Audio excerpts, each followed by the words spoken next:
He had only been away on a mission for a short while, but when he returned home he found that the little girl he had adopted had changed. She no longer faked illness just to spend more time with him, no longer pretended to have a fever and called him husband.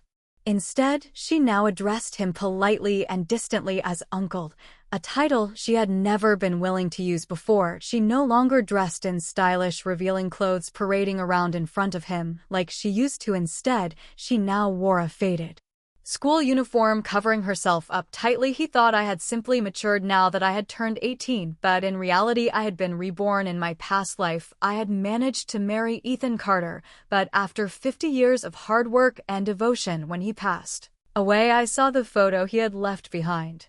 In the photo, his white moonlight was smiling gently, radiantly. On the back of the picture, he had written, "The love of my life for 50 years. That moment, my love shatter. I end this life I would no longer stubbornly chase after his expectations for me to attend Harvard. Instead, I applied to the first military medical university like my parents who had sacrificed their lives for peace. I wanted to become a doctor without borders. For once, I wanted to live according to my own will. On the day I received my admission letter from the military medical university, Ethan had just returned from a mission for the military district. Holding the thick envelope in my hand, I instinctively hid it behind my back when I looked up and saw Ethan standing in the main hall with Olivia Jennings arranging some things. Olivia's sickly sweet voice rang out. "This fine silk fabric is a gift for Aunt Helen. She mentioned before that she wanted a tailor to make her something to wear in the fall. And these records, I asked a colleague to find them for me. Didn't you say that Grandpa loves opera? These will keep him entertained." After saying that, she took out a blue plaid tie and gestured as if to put it around Ethan's neck. With a shy smile, she added, "I secretly bought this for you when we were at the mall that day. Suits you perfectly. Let's save it for our wedding day, all right?" My mind went blank. So they really were getting married? Then I should leave, shouldn't I, without my interference or reckless foolishness? Ethan was finally able to be with the one he truly loved. Olivia noticed me but acted as if she hadn't. She wrapped her arms around Ethan's neck and deliberately asked, "Oh, did you not bring a gift back for Emily? Do you think she'll be mad at her future? And after all, it seems like she's never liked me much." Even let out a sigh. "She's just a kid, immature, don't take it to heart. Even though she grew up in the Carter family, she's still an outsider. Sooner or later she'll move out." I flinched, my fingers trembling slightly. It felt as if my heart had been crushed into pieces. My parents had been military doctors under General Carter's command. During a battle, they sacrificed themselves to protect a young journalist who had rushed into the war zone.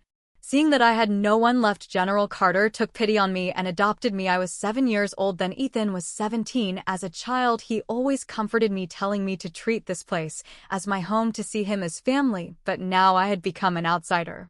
After leading Ethan to say what she wanted to hear, Olivia finally turned to me and pretended to be surprised.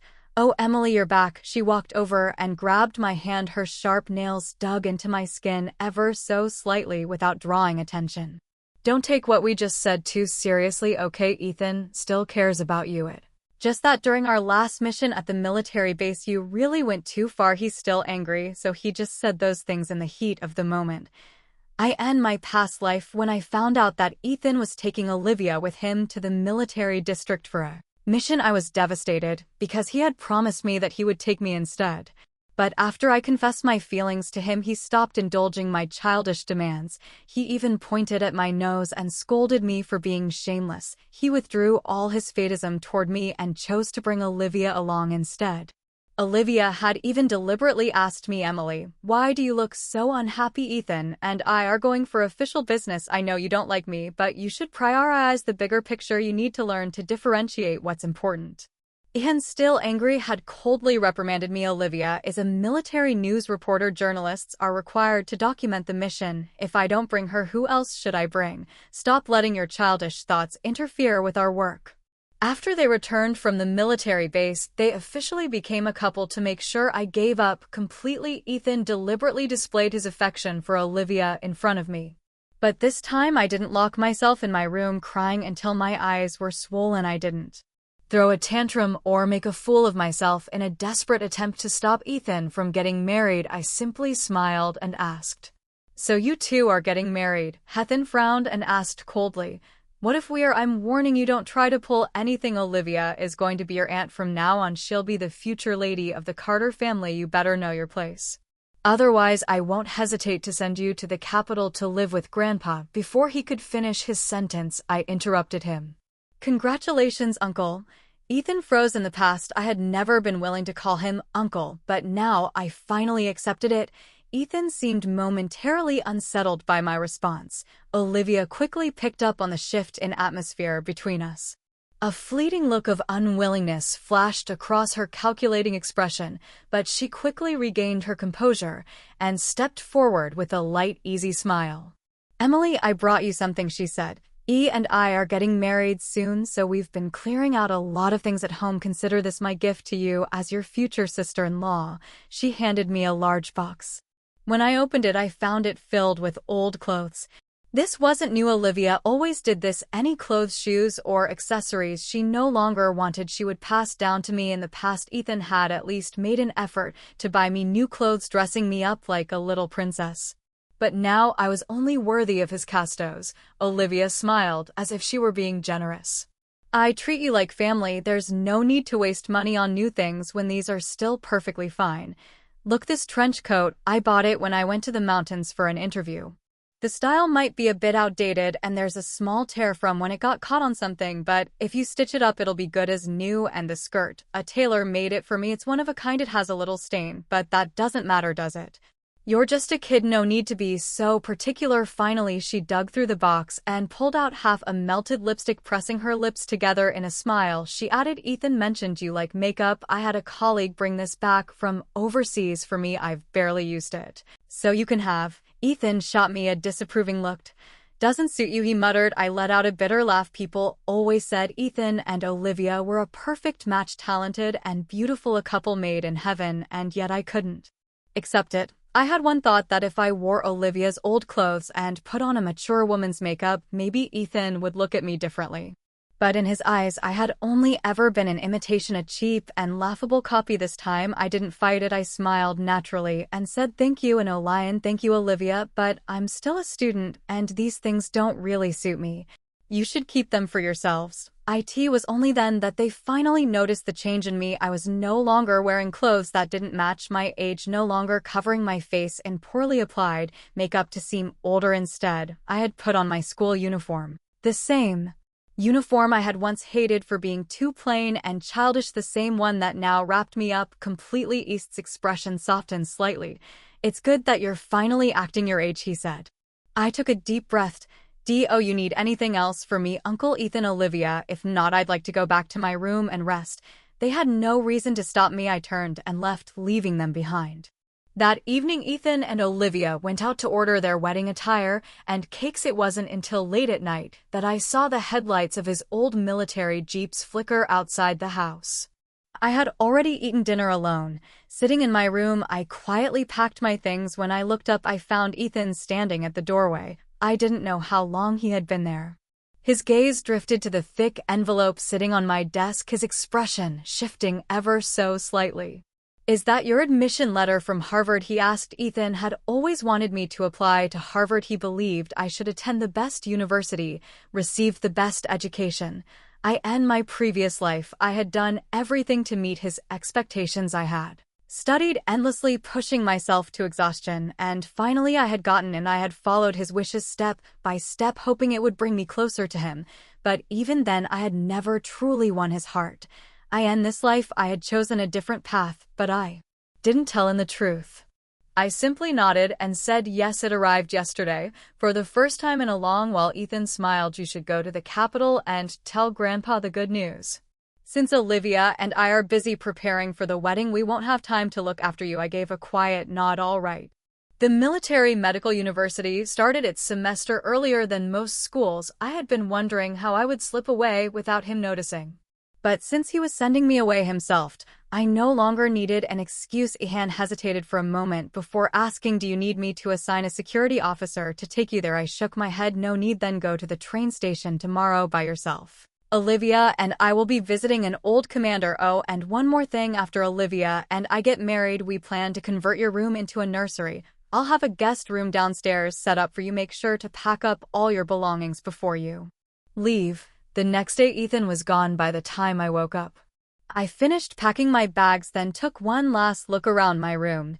In the wardrobe, there were still a few things he had bought for me: an old second-hand camera he had carefully selected from multiple sellers, and some small souvenirs he had brought back from his missions, things he thought would make me happy. I didn't take any of them with me. On the bedside table there was still a photo of the two of us. I picked it up, ran my fingers lightly over the surface, and then set it back down.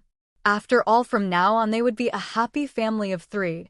There was no longer a place for me here. I carried my luggage downstairs, pausing at the doorway for one last look at the place I had called home for the past 10 years. In my heart, I silently said goodbye to the past, to Ethan Carter. From now on, we would never see each other again.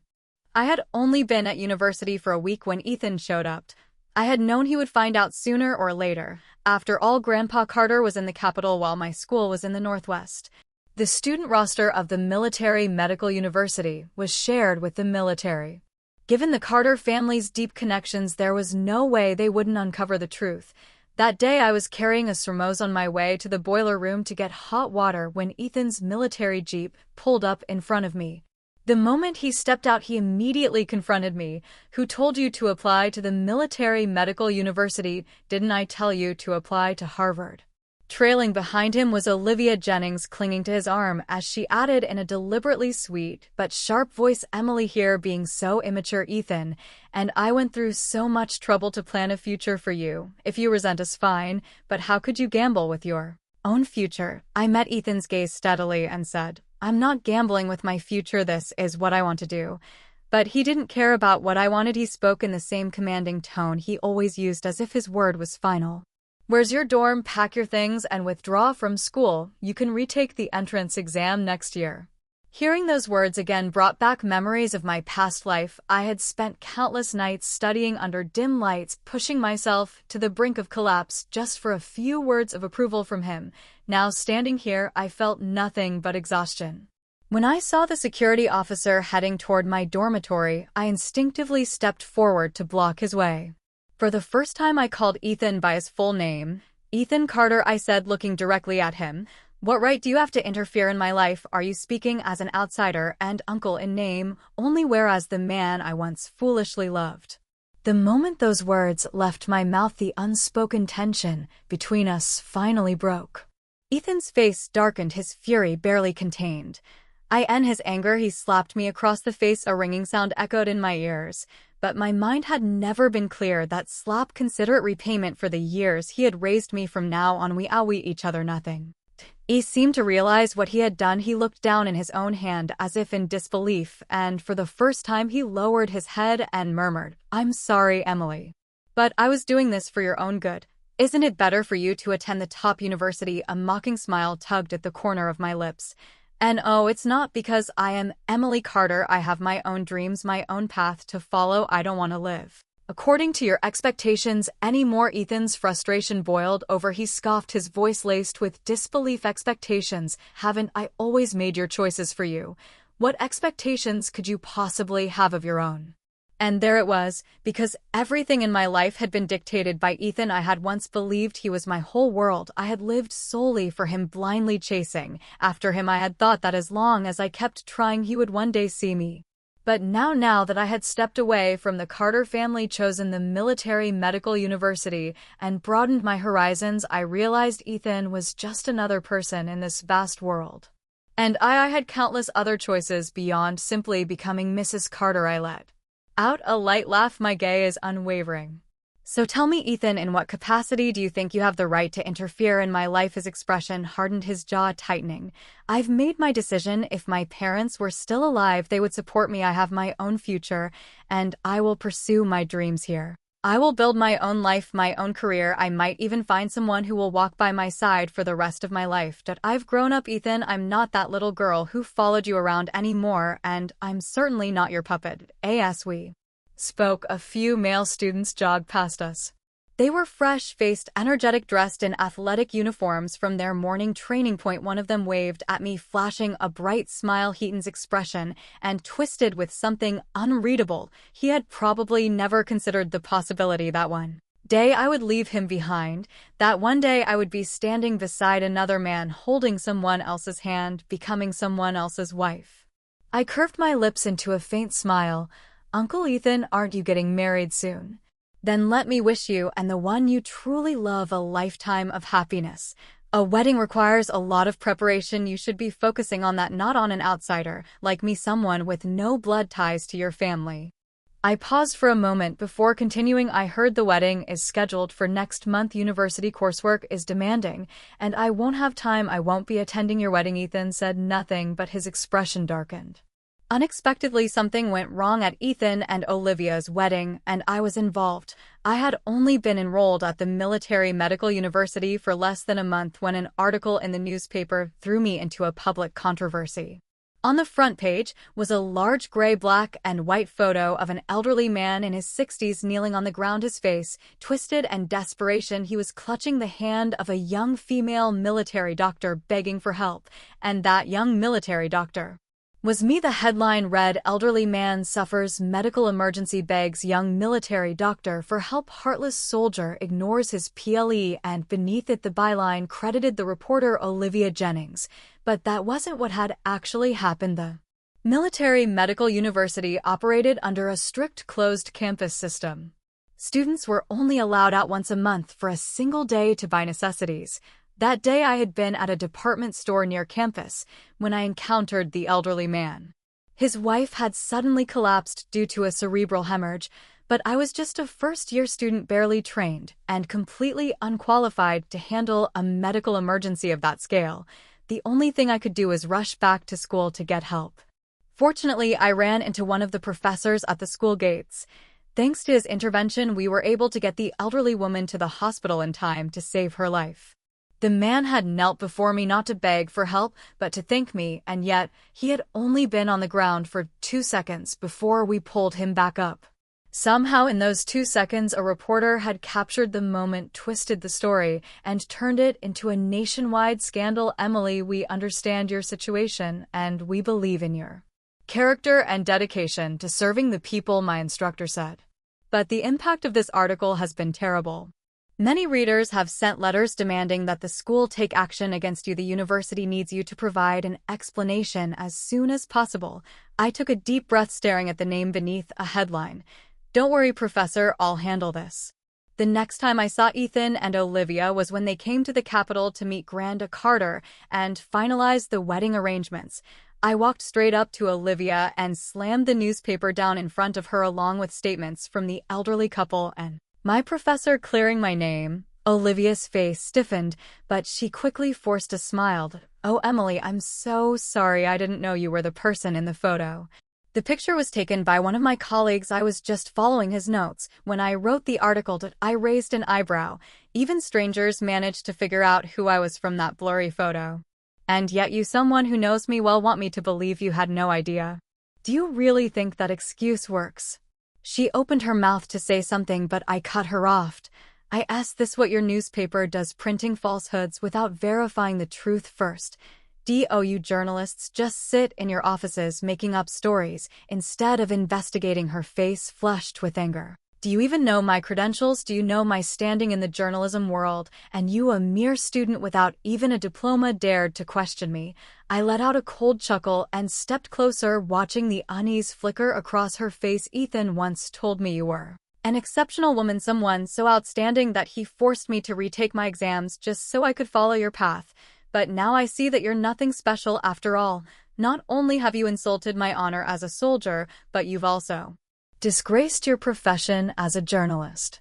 She tried to protest, but I didn't give her a chance. I'm not Eve, little girl you could manipulate anymore, I said, my voice steady.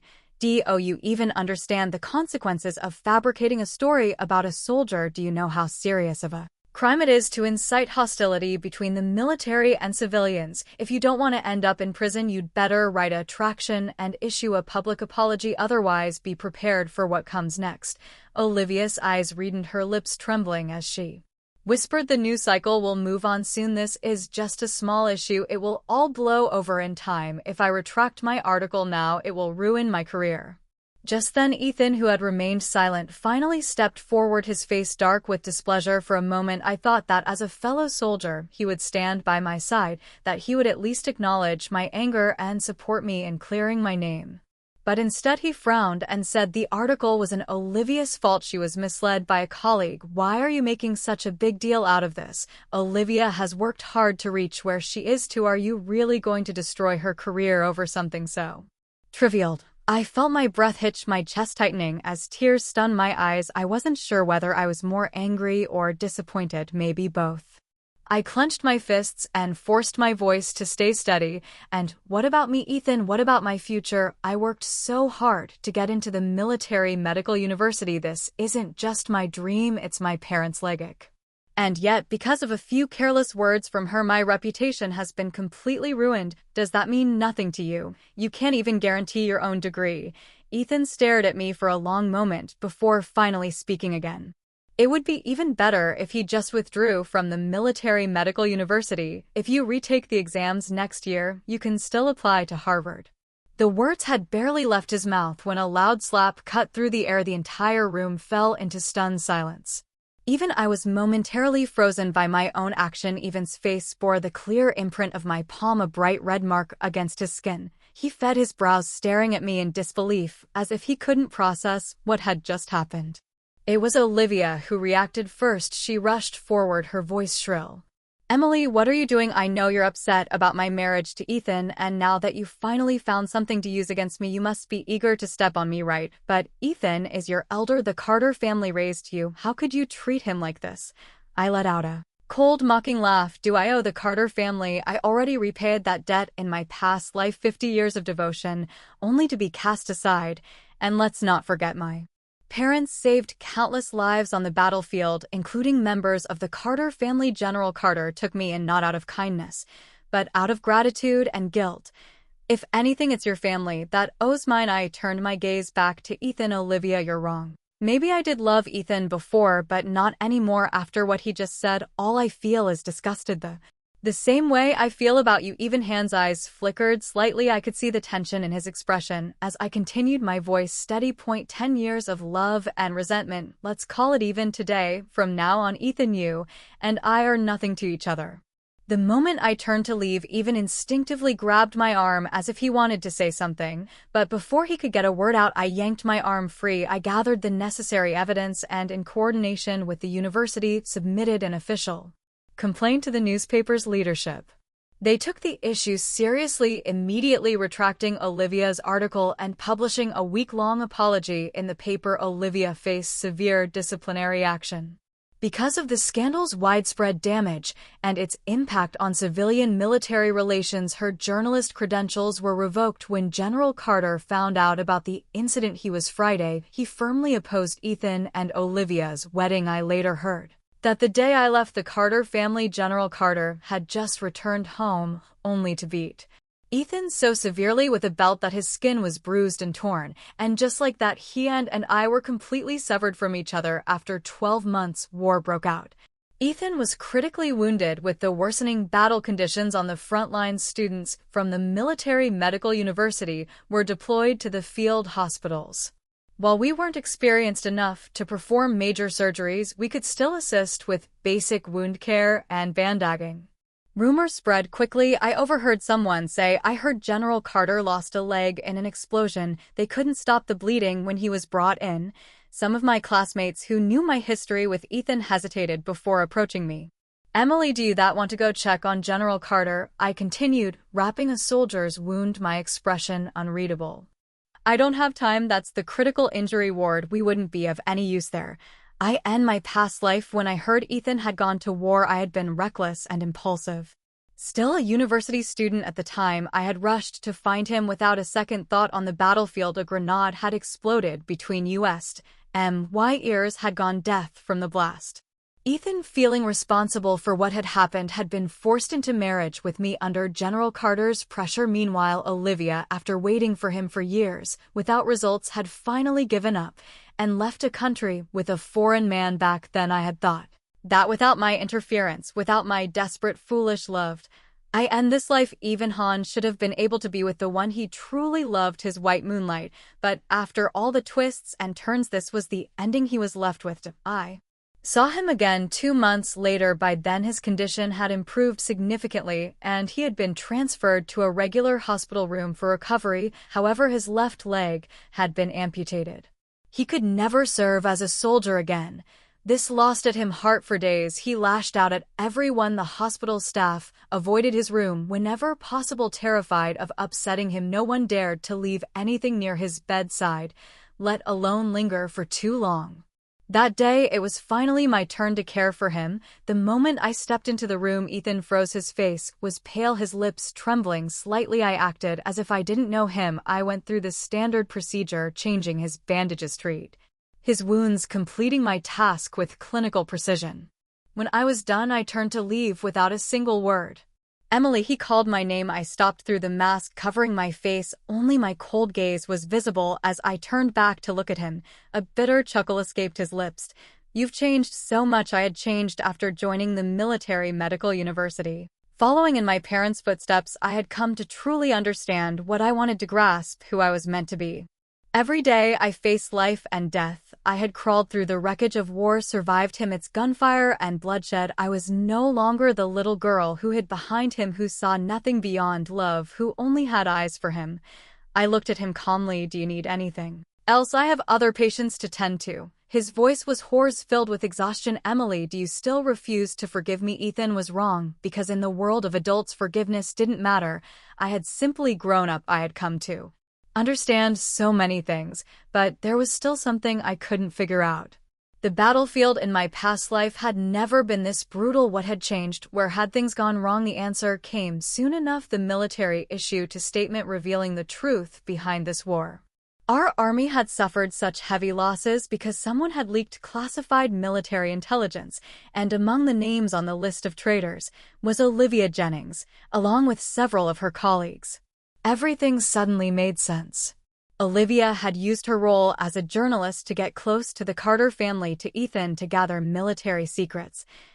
In my past life, I had constantly been wary of her, always keeping my guard up, making it difficult for her to obtain information from Ethan that must have caused problems in their plans. And after I returned from the battlefield, Ethan, under immense pressure, had been forced to marry me, cutting off all of Olivia's opportunities, ending her mission prematurely. So she hadn't left the country out of heartbreak. She had fled to avoid being exposed.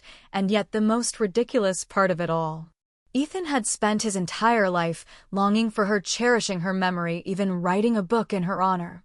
But he had never realized that the greatest betrayal had come from the woman he had held so dearly. When Ethan saw the list of traitors, he was utterly stunned. A guttural pain scream tore from his throat. He tried to push himself up from the bed, fury burning in his eyes. Even if he had to crawl, he wanted to confront Olivia, to demand answers. But with only one leg left, he collapsed helplessly to the floor. That woman, why would she do this? Emily, she got the information for me, didn't she? That's why we lost so many soldiers, isn't it? That's why all those men died, isn't it? The room fell into chaos. Doctors and nurses rushed in, pinning him down as he struggled against them, his screams raw and unhinged. In the end, with his voice shaking, he grabbed onto me. Tell me, Emily, tell me I wasn't that much of a fool. How could I have been so blind? But no amount of tears could undo the past. As I looked at him, at the broken man before me, I suddenly thought of the Ethan from my past life, the one who had written the love of my life for 50 years on the back of our old photograph. If he had known the truth then, would he have still spent his entire life mourning the woman who betrayed him? Olivia was arrested, and for his role in leaking military intelligence was dishonorably discharged. He was now under investigation with no future ahead of him. The war raged on for another 6 months before it finally ended. My classmates and I completed our mission at the front lines and returned to school, resuming our studies. And no matter what the future held, the time we had spent on the battlefield, the lives we had saved, the hardships we had endured, would shape us forever. On the day we withdrew from the field hospital, in front of everyone, my boyfriend Ryan Zhao proposed to me. Ryan and I had met at the military medical university. Ryan and I were more than classmates, we were comrades in arms. We shared the same ideals, the same unwavering commitment to saving lives. We had dedicated our youth, and one day we would dedicate our very existence to this path. There were no roses, no diamond rings, only a handful of small daisies he had picked from the roadside, but in a place littered with rubble and scorched. The fact that he had managed to find even these flowers for a proposal meant everything. In that moment, I saw my parents in him. Ryan knelt on one knee, his voice steady and full of emotion. "Emily, marry me. I will stand my life, making you happy. I will stand by your side, walk this road with you until the very end." Tears well up in my eyes. For some reason, my mind drifted back to my past self, the girl who had once chased after Ethan Carter so desperately. To me back then, Ethan had always been out of reach. No matter how hard I tried, I could only catch glimpses of his back and his eyes. I had always been the annoying little girl who clung to him, the housekeeper who cooked for him, took care of him, not someone he could see as an equal, as a partner. But now, I no longer had to lower myself to the ground, humbling myself, begging for his affection or his pity. I threw myself into Ryan's arms, crying as the years of sacrifice, bloodshed, and death finally found their calm in this perfect, beautiful ending. Cheers erupted throughout the hospital. The overwhelming sound of congratulations filled the air, echoing through the halls. Ian must have heard it too from his hospital room. If he looked the window, he would see me locked and Ryan's embrace, holding him tightly. That afternoon, I went to change his bandages for the last time. He remained silent throughout, not saying a word even as I finished and gathered my things to leave. But just as I was about to walk out the door, he finally spoke. "Congratulations." It was the same word I had once said to him and Olivia all those years ago. Ryan and I decided to get married. Before the wedding, we made a trip to the capital to visit Grandpa Carter. After all, my parents were no longer alive, and he was at least a name, the one who had taken me, and it was only right that I informed him of my marriage. That evening after dinner, Grandpa Carter handed me a small weathered metal box. His hands trembled slightly as he placed it in front of me. "These are the belongings your parents left behind," he said. "You were too young before. I was afraid it would bring you pain, so I held on to them. But now you've grown up and you're about to start your own family. It's time for you to have them." I opened the box. Inside were photographs of my biological parents, their identification documents, and an old yellow newspaper clipping. As I traced the faded ink with my fingers, my heart pounded. Something about the article felt eerily familiar. Following the clues from the news piece, I began investigating. And that was when I uncovered the truth. The journalist responsible for my parents' deaths on the battlefield was Olivia Jennings. Back then, she had only been a fresh graduate, a mere intern at a newspaper agency. In her desperation to prove herself, she had recklessly ventured into the war zone, disregarding all warnings.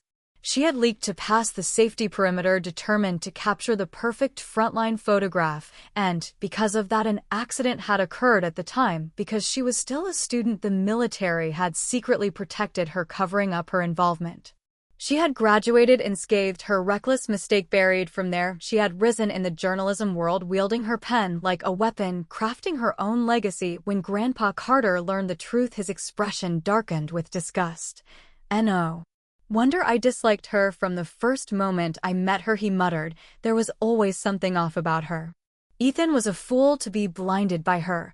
The military had finalized its judgment. Even though he had unintentionally leaked classified information, had his battlefield achievements taken into account. His war merits balanced out his crimes, sparing him from severe punishment. But his military rank, his title, his entire career, everything was stripped away for a man like Ethan. This was a fate worse than death. He locked himself away, barely leaving his room, hiding in the shadows like a rat in the sewers. On the day of my wedding to Ryan, he finally emerged, leaning on a crutch. He stood at a distance, watching, leaning on a steel cane. He walked toward me step by step and handed me a wedding gift. I recognized it immediately. It was his mother's bracelet, the Carter family heirloom. In my past life, even after 50 years of taking care of him, he had never given it to me. I had always known that it was mean for Olivia, but now, of all times, he was offering it to me. His hair had turned gray, his eyes bloodshot. The one handsome face that had captivated so many had aged decades in just a few years. But when he looked at me, there was still a faint glimmer in his gaze, as if he had finally found some clarity in his chaotic world. I shook my head and gently pushed the bracelet back into his hands. Mr. Carter, as far as I know, this bracelet is a Carter family heirloom meant for the future daughter-in-law. Today is my wedding to Ryan. It wouldn't be appropriate for you to give this to me. The light in his eyes dimmed instantly. A bitter self-deprecating smile replaced it. His lips moved slightly before he murmured, "You're right then." Before the wedding reception even ended, he left not long after I received news of his suicide. In this life, he never became the revered general who spent his old age reminiscing about his lost love. Instead, he became a man blinded by emotions and deception, a man who betrayed his comrades, whose name became one of shame. He spent his final days drowning in guilt and condemnation, unable to bear the weight of his own mistakes. But I remained steadfast on the path I had chosen. With the person I loved by my side, I would dedicate my life to something far greater than a fleeting, misguided love.